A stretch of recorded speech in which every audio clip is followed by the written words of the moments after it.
बच्चों में अच्छी और बुरी आदतें कई बार जाने अनजाने अपने आप आ जाती हैं। माँ बाप ये देखकर दंग रह जाते हैं। पड़ोसियों से सुनने को मिलता है कि आपके बच्चे ने कुछ गलत काम कर दिया। माँ बाप ये देखकर दुखी हो जाते हैं और ये सोच में पड़ जाते हैं कि हमने तो ये चीज़ें उनको सिखाई भी नहीं थी, फिर ये कहाँ से आ गई। तो hi, I am doctor Manisha Vijayvargiya. आज मैं आपको बता रही हूँ कि लर्निंग जो होती है वो सिर्फ टीचिंग पर ही डिपेंड नहीं करती। लर्निंग के कुछ और भी सोर्सेज होते हैं जिस पर कि आपको ध्यान देना जरूरी है। सबसे पहला लर्निंग का सोर्स होता है आरबीसी, यानी कि हमारे खून में मौजूद red blood carpals. Core education में हुए कई सारे ऐसे एक्सपेरिमेंट्स और रिसर्चेस हैं जो कि इस बात को प्रमाणित करते हैं कि हमारे शरीर में मौजूद रेड ब्लड कार्पल्स कंटिन्यूअसली हमारी लर्निंग को भी एब्जॉर्ब करता रहता है। और यही कारण है कि जब हम किसी का ब्लड अपने शरीर में ट्रांसप्लांट करते हैं तो उसकी अच्छी या बुरी आदतें यानी कि लर्निंग को भी हम अपने शरीर में ट्रांसप्लांट कर लेते हैं। तो हो सकता है कोई ऐसी चीज आपके बच्चे में जाने या अनजाने आई हो। सोर्स नंबर 2, ब्लड से बनने वाला हमारा डीएनए जो है वो हेरिडिटरी कई बार ट्रांसफर हो जाता है।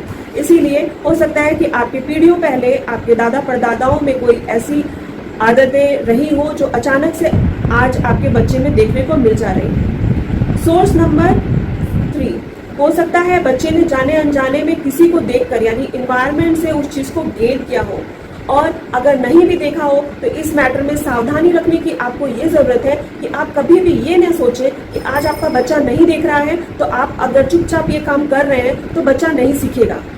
अगर आप कोई काम कर भी रहे हैं तो याद रखिए आपका ब्लड आपकी लर्निंग को, आपकी हैबिट को, आपके बिहेवियर को कंटिन्यूअसली एब्जॉर्ब कर रहा है, और ये एब्जॉर्प्शन आपके आज नहीं तो कल आने वाली किसी न किसी पीढ़ी में जरूर दिखाई देगा। तो बहुत ही सावधान रहिए। आप ये मत सोचिए कि आपका बच्चा आपको देख के सीख रहा है। आपका बच्चे को सीखने में तो बहुत देर लगेगी। आपका अपना ही शरीर, अपना ही खून उसको एब्जॉर्ब करेगा, और जब एब्जॉर्ब करने के बाद हो सकता है वो किसी और में आने वाली पीढ़ी में चला जाए।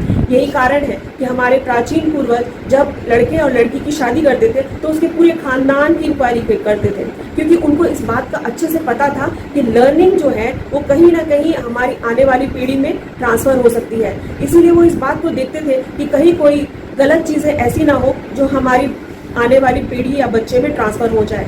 तो इस तरह से लर्निंग के और भी बहुत सारे सोर्सेस होते हैं। अगर आपको और भी गहराई से जानना है तो स्विच कीजिए CBACG ऑफ कोर एजुकेशन। मैं हूँ डॉक्टर मनीषा विजयवर्गीय। मैं आपको कोर एजुकेशन के तहत लर्निंग, टीचिंग और दूसरी चीज़ों के बारे में सीखने में मदद करूँगी।